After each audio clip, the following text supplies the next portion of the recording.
Hello friends, welcome to my channel and thanks for watching this video.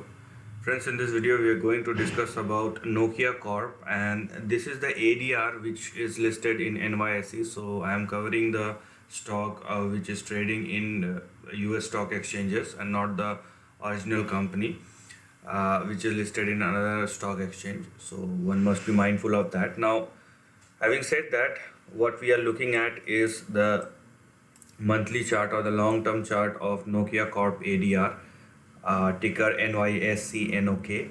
Okay.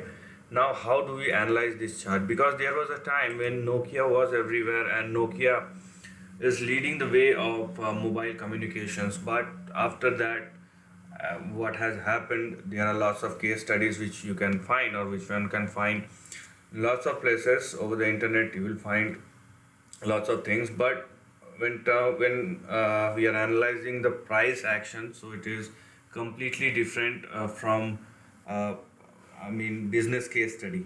Okay, so how do we analyze the current price action? And when we are talking about monthly chart, one should understand that the way we are going to look at this chart is different the way we are going to look at economy and business. Now, monthly chart is a long term time frame where lots of things will happen, some sharp up moves, down moves, consolidation, correction, and there will be some time where the stock is heading nowhere. So this is a cumulative action of lots of things. Now, having said that, if you are observing this chart, what you will find is this line. Okay, now what is this? This is the biggest support which the stock has made, or the lowest low which the stock has made earlier in 1990s, 1996, 97, then in 2012. So if the stock falls below this level, then one should not carry any position. Okay, if the stock falls below 1.93 or 1.9 and does not able to come above that, there will be some price action like this where it actually falls below and again jumps back. So it is a false breakdown. So if it is not a false breakdown and stock is unable to come above 1.9, then one should not carry any position below this level. Now, after that, how does the chart actually reacted? Now, let me draw the boundaries. So here we have. So on the downside you have 1.93 and on the upside you have $62. So these are the boundaries that we are looking at, and whatever we have to do in between these two boundaries. Now we know our boundaries. What we need to do here is first start with the current price action. As you can see here, the way the stock is moving is something like this. Okay, I think it is very much clear, and I am not doing anything which is not visible on the charts. I am doing only those things which one can see, one can observe, and one can analyze. Okay, now the way the stock started moving, obviously the target which we are looking at, because the stock is trending upwards, is 5.93. so this will be your short term target. Now you can place your immediate stop loss at 3.32 and your big stop loss or support will come at 1.93, and you will have your first target at 5.93. Now, how do we analyze the chart? Once the stock, let's say, moves above 5.93, or it actually tested 5.93 and settles above $6, in that case, we will looking at a target which is, or which will be in between 8.95 and 10.59. So we are going to look at this chart one step after another. We are not going to jump, okay, simply jump from one part to another part. So here we have, once the stock settles above $6, you will have your next target, which will be in between 8.95 and 10.59.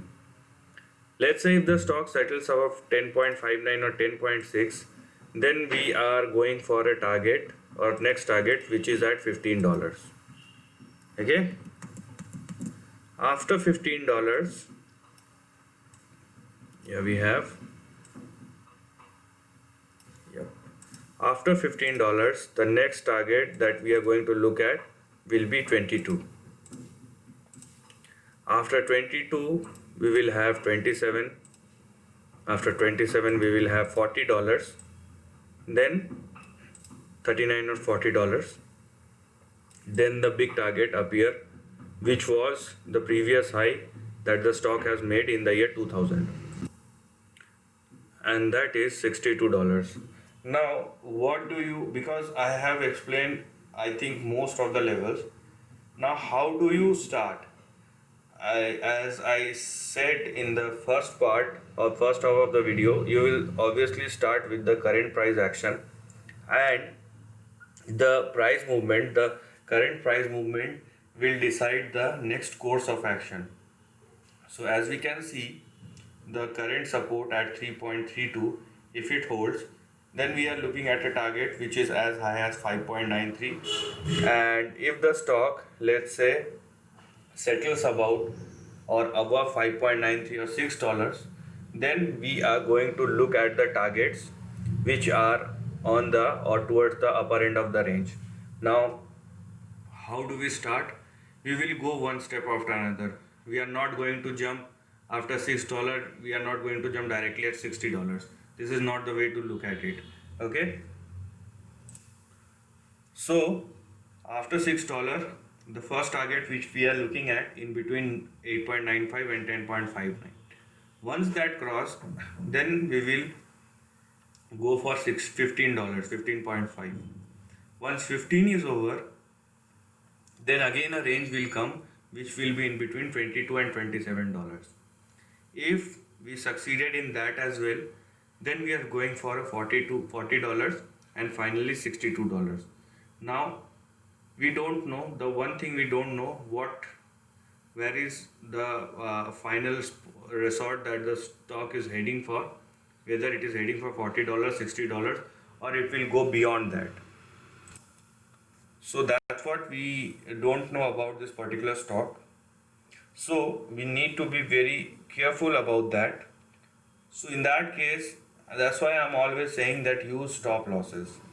These stop losses will definitely, not only the negative part of it, you may lose some of the profit, but the biggest thing what you need to understand is, rather that you are losing some of the profit, that is fine, but you should not lose most of the profit, plus you should not lose the principal amount that you are investing or that you have invested. So that's the basic thing. So I think this is clear about Nokia. And if the way the stock market is moving, it is moving beyond fundamental for lots of companies. So if it does happen for lots of companies, so Nokia as a brand and as a company will not be an exception. So we do see similar sort of rise, but as a caution, I will definitely tell you that go along with the trend. If you are getting something big, then it is fine. If you don't, the one thing you should not lose is your principal amount. So this is the end of the video. If you like this content, do share your thoughts in the comment section and subscribe my channel. Lastly, take care of your family and friends.